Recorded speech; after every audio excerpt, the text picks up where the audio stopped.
Protestar pacíficamente contra este gobierno que realmente está haciendo daño al país.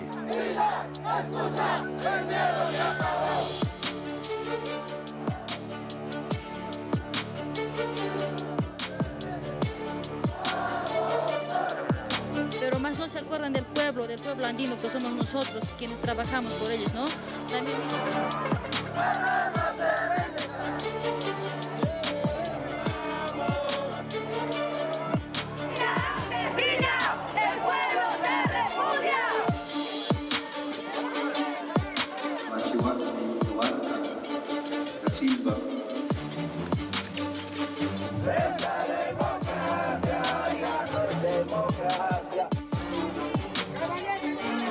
Solamente en el ataúd los hermanos, los familiares más cercanos, por favor. Welcome to this special Inside the Americas on the political chaos in Peru. The country has been rocked by violent protests since early December. That's when Peru's leftist president, Pedro Castillo, a man who promised to deal with the country's poverty and inequality, attempted to dissolve Congress and rule by decree. That was widely condemned as unconstitutional, and Castillo was arrested and replaced by his vice president, Dina Boluarte. She is now Peru's 6th president in 5 years, but her future is in jeopardy as well. Thousands are in Lima this week protesting, calling on her to resign. Monty Francis takes a look back at Peru's chaotic and corrupt presidency since its return to democracy 20 years ago. The outrage in the streets of Peru is a symptom of a stark political reality, a revolving door of political leaders. 6 presidents in just 5 years, most of them embroiled in scandal and controversy. The latest is Dina Boluarte, whose grip on power is hanging from a thread after taking over the presidency from Pedro Castillo, who was impeached and arrested in December after attempting to disband Congress and rule by decree. And when it comes to presidents being behind bars, Castillo is far from alone. In fact, the former president is currently being held in the same facility as one of Peru's most infamous leaders, former President Alberto Fujimori. Fujimori, who is of Japanese descent, was elected in 1990 and then took power in a self-coup with the military's help 2 years later. Often referred to as a dictator, he was jailed for human rights abuses, including commanding death squads that massacred civilians.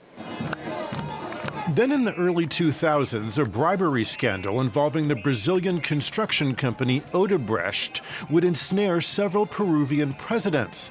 Alexander Toledo was found guilty of accepting millions of dollars in bribes. President Alan Garcia Perez died by suicide to avoid spending time in prison. And Ollanta Humala, who governed until 2016, also spent time in jail in connection with the scandal. After Humala left office, the daughter of former President Fujimori, Keiko Fujimori, made a run for the presidency, but lost by a razor-thin margin to Pedro Pablo Kuczynski. He resigned in 2018 after he, too, was linked to the Odebrecht scandal. La primera opción para el Congreso. Martín Vizcarra was Kuczynski's vice president and took over after his resignation, serving as president until 2020. He was embroiled in a corruption scandal stemming from his time in local government and now faces 15 years in prison for taking bribes. Hoy día, Following Vizcarra's impeachment and removal from office, as president of the Congress, Manuel Merino took over, but not for long. His time in office lasted only 6 days. Already facing multiple investigations for alleged corruption, he resigned after street protests against his administration turned deadly. A centrist congressman, Francisco Sagasti, assumed the presidency in November of 2020 and served for 8 months leading up to the election of Pedro Castillo. One of the few high-profile politicians in Peru not under investigation for corruption, many consider him a future presidential candidate. For more analysis on the current situation in Peru, I'm joined by Peruvian political analyst Gonzalo Banda. Gonzalo, thank you so much for taking the time to talk to us. The current protests have been going on now for over a month. Who is actually out in the streets demonstrating exactly, and why?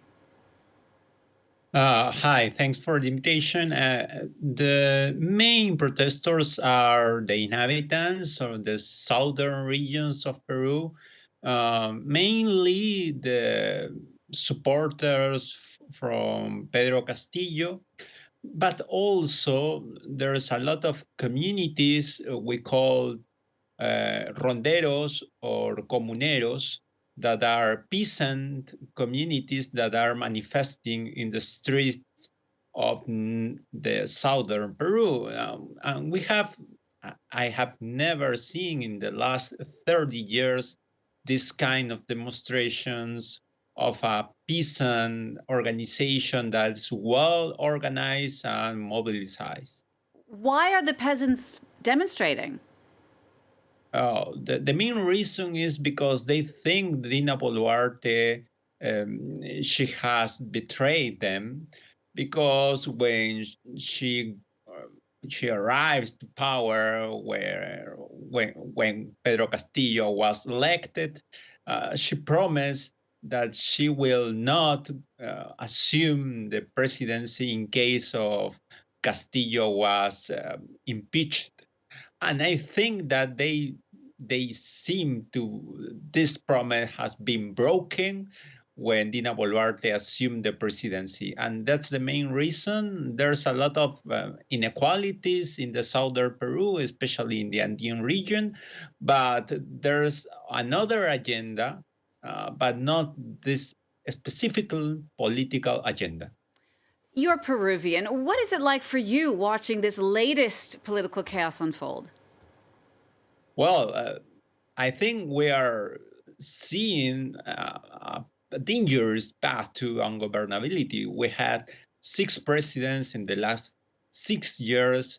We have an attempt to self-occupy from Pedro Castillo, and we are like seeing in a slow motion how Peruvian democracy is deteriorating. I'm very worried about that, because in the short term, we don't have any political leaders that can get better this situation. And I think it's going to be very difficult with these political parties, with these leaders, just trying to figure out how we can solve the main problems of political reform and other kind of solution we need in this current situation. Gonzalo, thank you so much for sharing your expertise with us, Gonzalo Banda.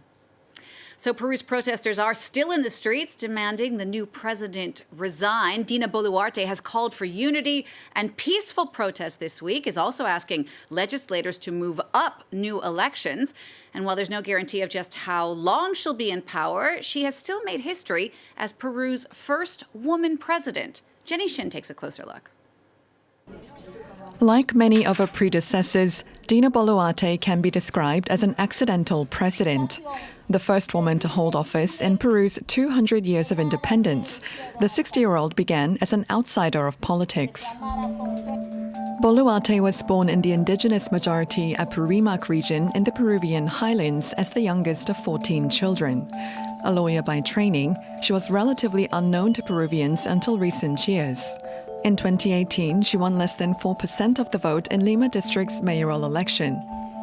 It wasn't until 2021 that Boluarte sprung to the forefront of Peruvian politics, clinching the role of vice presidential running mate to Pedro Castillo, when the pair pulled off a shock election victory for the far-left Peru Libre Party. What would follow was 17 tumultuous months of Castillo's administration that saw ministers come and go, and during which time Boluarte herself served as Minister of Development and Social Inclusion.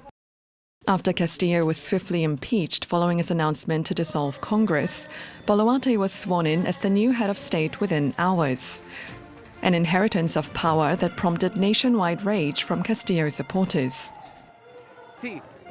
Let the whole of Peru rise up. Let the 25 provinces rise up. Let the 10% come here to Lima, because this is an illegitimate government.